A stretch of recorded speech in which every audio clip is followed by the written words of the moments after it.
Brian DeFiore is the founder of the Fiore Company, a New York agent, started in 1999. You now have eight agents, I think I'm right in saying, hundreds of authors. You know a lot about both sides of the coin, having also worked in editorial positions at major publishing houses, including Villard Books at Random House and Hyperion. So thank you for crossing the ocean, and off you go. Thank you. And I'd like to apologize in advance to many of you for the fact that my comments will be US-centric, because that's the market I know. But if one thing seems to have been clear so far about the digital transition, the US is a little bit in front of the curve, but everyone else is following right on our tail. So if anything I say here today seems a little foreign, I'm fearful it won't be for long. But yes, indeed, there's been a lot of talk for the last several months about how publishers are about to become irrelevant and how somehow self-publishing is the hipper and cooler thing to do.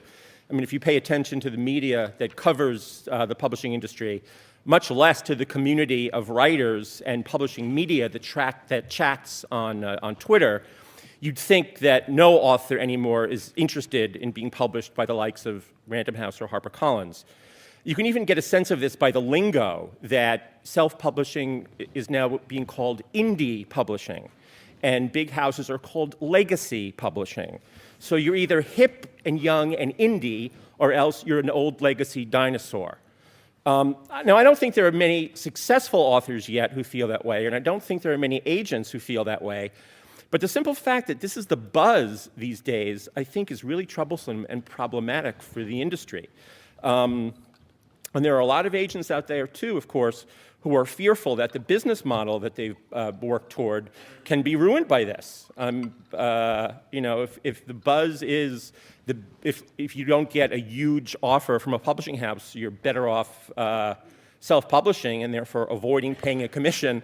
That's not good for agents. Many of you have no doubt heard of the recent story about the US thriller writer Barry Eisler, who turned down a $500,000 deal from St. Martin's Press to digitally self-publish because he thought that was going to be, that he believes that will be the more lucrative thing before long. Now, I don't think there are very few people in the industry who think that was a wise decision, including many authors. But there are a lot of authors out there, and certainly a lot of wannabe authors, many of whom are probably talented and have a future, who are applauding him for his bravery. And I think that's something we need to be frightened of. For the first time in our history, this industry has to justify itself to authors. In the past, authors didn't have any choice. If they wanted to get their books out there, they had to go to a publisher. Now, I don't think it's nearly as attractive as the buzz would indicate to self-publish. And I believe that what publishers need to do to stay relevant isn't really very much different than what they did in the past, but maybe has not done as well in the last decade or two. And that is, one, they need to market their books effectively. As everybody knows, most authors and most agents feel their books get very or little effort in marketing, particularly effort in marketing that is to consumers. Publishers have, for the last couple of decades at least, really focused a great deal of their marketing effort on in-store level visibility. And that, in the digital world, obviously is somewhat irrelevant. There's still going to be a big part of what they do that will be having to market things, maybe not on front of table, but front page at websites. So that kind of marketing is important, but direct-to-consumer marketing, things that will get readers to hear about the books, buzz about the books, talk about them, rather than just notice them on the front table of bookstores, is going to be an enormous thing publishers have to do. I mean, I don't envy self-published authors their job in trying to make their books stand out from the 500,000 other new self-published books, self-published titles in a year. I mean, it can be done. You all, I'm sure, also have heard of Amanda Hocking, who's done it to amazing success in the States.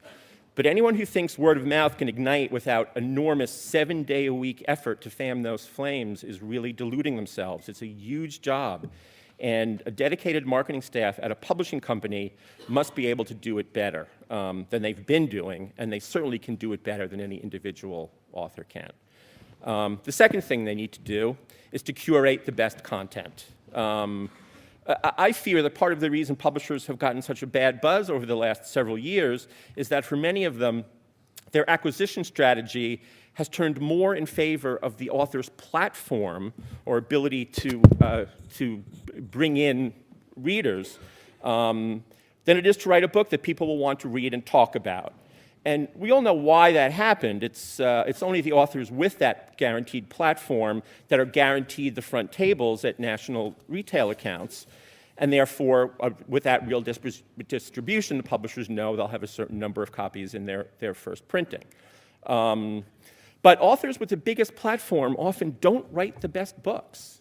And often they're not the ones that consumers really want to read. But as the logjam at the front table of stores becomes less and less an issue, and more of the title volume is being sold online, publishers will, and I think must, learn to market directly to those consumers. They will have to return to what I think they were always so good at historically, which is having sharp, skilled editorial judgment that delivers the books that consumers really want. The third thing they need to do is they need to pay authors fairly. Now, I'm sure many of you, if not all of you in the room, know of the rancor between agents and publishers over current ebook royalty rates. But in a very quick overview, at least in the States, ebook royalty rates have now pretty much settled out at 25% of net receipts. To be clear, though, that is a rate that was agreed upon over the course of several years and was kind of just pretty much solidified a couple of years ago when publishers were still selling ebooks under the old wholesale model of selling. And then that 25% of net would come out to, in dollar terms, about 12.5% of the hardcover list price. So for most authors, they were taking not a really big hit on dollar per dollar royalty per copy. Slightly less if you were a huge best-selling author whose books were all getting 15%, but not a terrible hit. But when the selling terms changed to the agency model of selling, which is now virtually everywhere, publishers relied on what the contracts said about that 25% of net, even though the sales terms had changed. And that comes out to be about 8 or 9% of a hardcover's list price. So an author is getting 1/3 less or so per ebook sold now than they had before the agency model went into effect. And the publishers argue that they're making less money too, but the math doesn't seem to bear that out. When you factor in the savings of no paper, no printing, no binding, no shipping or returns, the numbers seem to look like publishers are making just about as much per copy on an agency model ebook as they did on a hardcover, while the author is making 1/3 less. And I think that goes a long way to explain why authors are even questioning the financial sense of working with publishers. I've heard the argument from many publishers that the issue of ebook royalty rate is moot because most authors don't earn back their advances. But at a time in which publishers are simultaneously cutting back on advances and at the same time paying these lower royalty rates that serve to punish an author whose book really is successful and earns out, it's hard for that argument to hold water with any authors. And at the same time, the big publishers are working against lots of smaller presses and startup ebook publishers like Open Road that are offering 50% of net royalty just as a boilerplate agreement. And if they go direct to Amazon, they get 70% of net royalty. So those are the things that make authors question the math and the fairness of working with the mainstream houses. There obviously has got to be a tipping point at which 70% versus 25% makes sense. The fourth thing they need to do is give real editorial help. Now, I know this may rankle a lot of people in the room, and I hope you'll realize that what I'm going to say, I'm saying with great affection because I spent the first 20 years of my career as an editor, and I really believe in what editors do and what they bring to the picture for the authors. So in a way, I think the most critical thing publishing houses can do is to keep authors loyal to them is give their editors the support they need so that the authors can support the authors the way they need to. Editorial staffs now are half the size they used to be, but the workload of those departments is just as much, if not more. I'm not one of those people who go around saying editors don't edit. They do, but they need to use their time effectively. And they just don't have the time in the day to edit as much as authors would like to, or even as the editors themselves would like to. They're under too much pressure to acquire more, acquire bigger, and accelerate schedules. They have little room to develop and nurture real talent, and authors feel it. If more corporate revenues were spent nurturing that creative and supportive relationship between author and the publishing house, which is through the editor, I don't think an author would think twice about going elsewhere.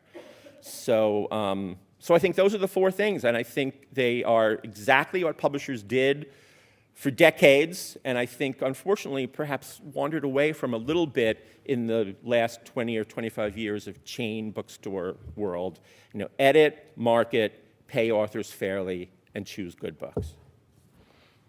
Next. Thank you.